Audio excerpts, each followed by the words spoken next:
নাশপাতি কত করে কেজি আপনার কাছে? নাশপাতি ভাইয়া 320 টাকা। 320 টাকা কেজি না? আর আনার? আনার আপনার 450। 450।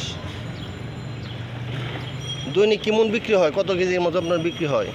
দৈনিক এখন তো আর বেচা কিনি তেমন হয় না, দৈনিক 10-12 হাজার টাকা বিক্রি করা যায়। আচ্ছা, হ্যালো গাইস, আমি আছি এখন নিকুঞ্জে। দেখতে পাচ্ছেন আনার, কমলা, নাশপাতি, আঙ্গুর, অনেক রকম সুন্দর সুন্দর ফল দেখতে পাচ্ছেন।